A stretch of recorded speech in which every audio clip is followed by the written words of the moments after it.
As the Dalai Lama says, the show must go on. Yeah, you cock a snook at bad news, don't you? I do, actually. I'm a snook cocker. I'm sure there's an anagram in there somewhere. What? Huh? I'm just saying, I'm sure there's an anagram in there somewhere. Doesn't matter. Press on. Introduce your next guest. Calling me that? Not an anagram. Simon Denton there. Funny Simon Denton. Yes. What's fascinating about history is that, unlike bread in a bakery or love in a marriage, it's never going to run out. But military history is a genre all of its own. A new series promises to shed light on battlefield ingenuity, and we'll be talking to its presenter, Sam Chatwin, very shortly. Hello. Shortly. But first, since military history is a subject close to my heart, I thought I'd don my wellies and shed a bit of light on one of my favourite battles. Let's take a look at my report. A simple stream in North Walsham, Norfolk. But 6 centuries ago, this stream would have flowed with the blood and entrails of fallen men. I was hoping to illustrate it by pouring in this bucket of butcher's waste, but some Dilbert at the council seems to think it would contaminate the water supply. So close your eyes instead and imagine bits of dead men bobbing about in red water. This was the peasants' revolt of 1381, caused, some say, by underpaying the workers.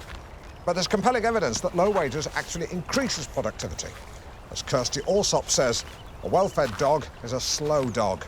Whatever the pros and cons, there can be no excuse for the peasants' antisocial behaviour. The execution of their ringleaders serving as a timely reminder that laws are there for a reason. Behind me is North Walsham Heath. What today is a pleasant place to rest was once a peasant place of rest, since many of them lay dying here. You see, razzed up on scrumpian injustice, they brought to the battle only guts and aggression. And as anyone who's played squash against Adrian Chiles will tell you, guts and aggression are no match for skill and tactics, unless his opponents had a big breakfast. The battle was bloody. After the first day, the bishop's men set up camp here on the heath, a place for the Poop's troops to regroup and recoup. They would have discussed tactics, with a free hot meal included. Though potatoes in those days, of course, they hadn't been developed. It was simply lamb shank or the classic chicken. In contrast, one can picture the peasants loaded on cider, wheeling into bushes, telling disgusting jokes before attacking the bishop's men in dawn raids. But their lack of organisation meant they were no match for the deft swordsmanship and combat nous of a trained unit. The labourers were serfs, their hands more used to drawing milk from a goat teat than wielding a sword. The trained soldiers knew to have one hand on the hilt, the other on the pommel. That is what I do. I've got kids! God forgive me. The battle continued. The bishop's men fighting off futile, frenzied and sometimes rubbish attacks from the peasants. The battle continued till dusk.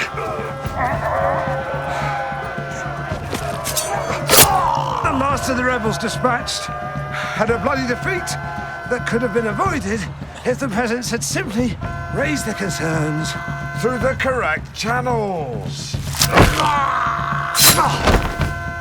A sobering reminder that war, be it the First World War, the Second World War, or the Great War of China, always takes a heavy toll. We've been fighting. Anna was the winner. To help us look at the discipline of yesteryear, we sent Alan back to his old school. I must warn you that this film contains teachers some viewers may find disturbing. This is St Jude's High School, a secondary specialising in the performing arts and media studies. But back in the 1970s, it was an actual school, and I was a pupil here. Today, the corridors of St Jude's are alive with the sound of laughter and play. Back then, however, the school echoed with an altogether different noise.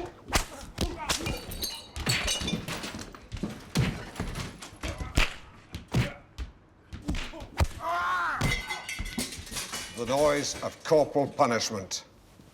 Thrashings were the order of the day back then. The only ways to avoid a walloping, keep out of trouble, or get homeschooled like Dominic Bentham. Although I think he ended up killing himself in his 40s. Alas, for those of us schooled in the classroom, the finger of blame didn't always land on the guilty. Partridge! What is that? Bring it here. And stop gawping, for crying out loud. Ordinarily, I'd see a boy taking the long walk to the teacher's desk and think he was being disruptive. Go on, sir, batter him.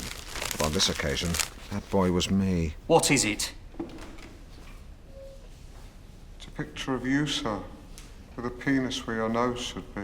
Is that what you think I look like? It wasn't me, sir. It was Smithy. He's from a broken home. Something changed in me that day. I had walked to school a boy, Now sit down, you lemon. but I returned home a big boy. Fortunately, what the psychotic teachers of the 1970s lacked in self-control, they also lacked in technique. Inexperienced teachers would often opt for a one-handed stroke with little backlift and a short follow-through. But swing analysis from my squash coach reveals this to be both ineffective and inaccurate. With little rotation of the hips, the backswing ends here, which means the maximum arc of the swing is shortened, and an unsteady stance means energy dissipates as the swing is completed. But watch what happens with a firmer base and a longer backlift. In this case, the swing stops here. Look at the line from the shoulder all the way down to the knee. The wider stance creates stability so that energy can be transferred from the standing leg all the way to the front knee. And with the hips rotated right round, the striker is like a coiled spring. If we play on, watch now how all of that force is driven down through the arc of the swing, picking up speed, as the front knee bears all the weight, and then pow! The striker hits through the target, continuing to rotate the hips until he ends up in a finishing pose that is the mirror image of the backlift. Impressive. Eventually, corporal punishment was subject to a blanket ban, except in emergencies. But the memories remain. Sore heads, swollen knuckles, rosy red bum cheeks. Sounds funny. Don't feel funny.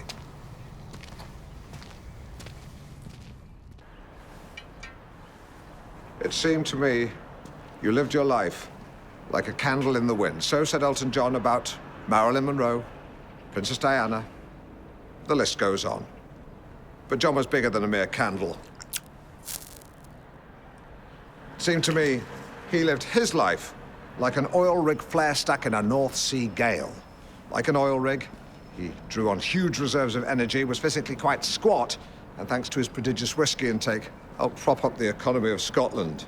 Your candle burned out long before your legend ever did, continued Elton. And it's no exaggeration to say that Scotland's vast reserves of oil and gas would burn out long before John's legend is ever forgotten. Exaggeration? Possibly. Sentimental nonsense? Again, unwise to rule it out. But there is broad agreement that John was good. The former BBC television centre. John had a real appetite for this donut-shaped building and snaffled his way along the corridors, gorging on the opportunity as he chomped his way to the top. His big break, or mouthful, coming in 1985 with the BBC's Getaway. And it needn't cost you a king's ransom. Consisting largely of John in teeming holiday resorts, sampling cooked breakfasts in blazing sunshine. The show was, like the man himself, cheap and cheerful. A great show. Terrible reviews saw it cancelled before the end of its run. But it alerted the BBC's early warning system to John's talent, and he was now a big fat blip on their radar.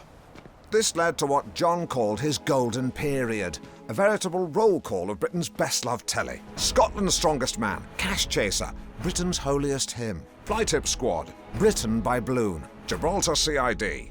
Which is why, in 2012, he was named host of new magazine show This Time, delighting us all with puns about hedgehogs being prickly. Prickly customers. John Bascal, what was he like? Oh, what are you like? Yes, it seemed to me you lived your life like a candle in the wind. The Life of John Bascal, by Alan Partridge. Now, while Telly John was larger than life Private John devoted himself quietly and without fuss or fanfare to his charitable foundation, the John Bascal Foundation. Here to tell us more about the humble work of John's foundation, the John Bascal Foundation, Jenny is joined by John's brave widow, Fran Bascal. Thanks, Alan. Well, Fran, welcome to the show. Thank you so much for joining us. Such a load of toss. I mean, just a bore of it. Too much sirloin till his colon threw in the towel. What do you got? Well, I've been on the phone to the council about the ramblers crossing your garden. Go on. They say it isn't a public footpath. Hallelujah. It's a public bridleway. What's that when it's a... Well, it's like a public footpath, but horses can use it too. The previous owners didn't mind it, so it fell into public convenience. What? I wish you'd fall into a public convenience. You mean public access?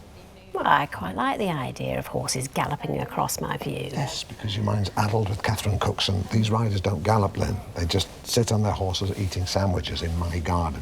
You're coming across well. Good. Remember, there's a vacancy here now. Lynn, keep your voice down. His body's barely cold. Fortune favours the bold. The time is upon us. Have you ever seen the Devil's Nanny from the film The Omen? No, why? Just you remind me of it, that's all. Try saying, "Have no fear, little one, I am here to protect thee." Have no fear, little one. I am here to protect thee. If you'd knocked on my door at Halloween, I would have fouled my unders. Yes, Yeah, and then given you some sweets.